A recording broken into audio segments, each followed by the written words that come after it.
తెలంగాణకు పవన్ కళ్యాణ్ రావడానికి ఎలాంటి అభ్యంతరం లేదని మంత్రి పొన్నం ప్రభాకర్ స్పష్టం చేశారు. రాష్ట్ర అవతరణ దినోత్సవం రోజే ఇలా చేస్తే చూస్తూ ఊరుకోమన్నారు. గాంధీభవన్లో మీడియాతో మాట్లాడిన పొన్నం ప్రభాకర్ పవన్ పెయిడ్ ఆర్టిస్ట్ అంటూ పునరుద్ఘాటించారు. పవన్ కు బీజేపీ లేదా బీఆర్ఎస్ నుంచి చిట్టీలు వస్తున్నాయా తెలియదంటూ ఎద్దేవా చేశారు.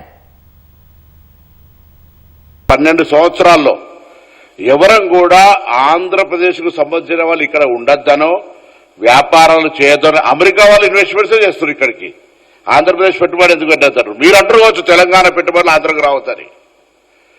ఇంకొక మాట చెప్తున్నాను, ఎస్ మిస్టర్ పవన్ కళ్యాణ్, ఇది మా అయ్య జాగిరే, మా తెలంగాణ ప్రజల అయ్య జాగిరే, 4 కోట్ల ప్రజల మనుషుల యొక్క అయ్య జాగిరి. నీ అయ్య జాగిరి కాదు, ఫస్ట్ గుర్తుపెట్టుకో. ఇలా ముందుగా బేషరతుగా క్షమాపణ చెప్పాలి చనిపోయినటువంటి కళాకారుడు గద్దార్ గారికి. గద్దార్కు కారు కొనిచ్చినా అని చెప్పి చనిపోయిన వ్యక్తుల గురించి మాట్లాడడమే అప్రస్తుతం. ఒక కళాకారుడు,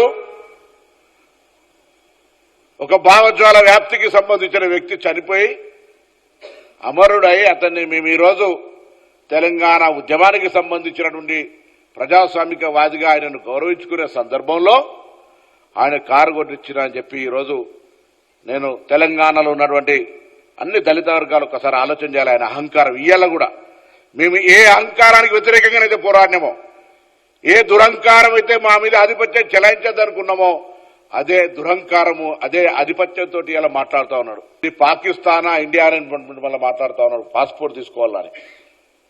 ఈ మైండ్ సెట్ తీసేయండి.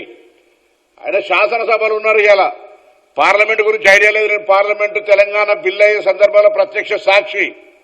అంతకంటే ముందు కూడా చిన్న బిల్లు వస్తే కూడా నేను అనేక సందర్భాలు చెప్పిన ఈ పార్లమెంటరీ వ్యవస్థలో తెలిసి మాట్లాడుతురా తెలియక మాట్లాడుతురా తలుపులేసి పార్లమెంటులో బిల్లు తెచ్చుకున్నారని చెప్తారు. ఇప్పటికీ ఇంత కక్ష, ఇంత అక్కసు తెలంగాణ మీద మాటల్లో మాట్లాడుతూనే మళ్ళీ తెలంగాణ మీద అక్కసు వెళ్ళకొస్తా ఉన్నాడు. ఇది మంచిది పద్ధతి కాదు.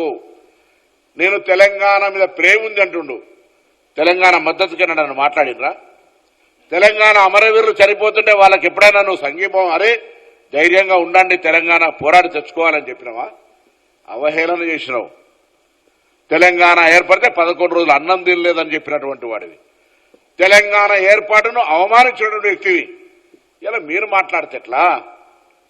పవన్ కళ్యాణ్ గారిని పేడ్ ఆర్టిస్టు, రేపు పొద్దున నిజంగా నా దగ్గర కూడా బాగా డబ్బులుంటే నేను కూడా ఆయన ఒక పాత్రకి ఎంగేజ్ చేసి ఈ విధంగా మాట్లాడగలగడానికి అవకాశం. ఎందుకంటే ఆయనకు వచ్చే చిట్టీలు భారతీయ జనతా పార్టీ నుంచి వస్తున్నాయి, టీఆర్ఎస్ పార్టీ నుంచి వస్తున్నాయి. తెలుగు స్క్రిప్ట్ రాసుకుని మాట్లాడతారు.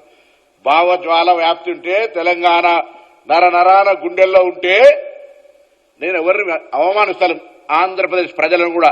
ఈవెన్ చంద్రబాబు నాయుడు గారు, తెలంగాణ ముఖ్యమంత్రి రేవంత్ రెడ్డి గారు వచ్చి కూర్చుంటే కూడా తెలంగాణ విభజన హామీలను సామరస్యంగా పరిష్కరించుకోవాలని మాట్లాడుకునేటువంటి అటువంటి వాతావరణాన్ని కలిగేసే ప్రయత్నం చేస్తా ఉన్నాం.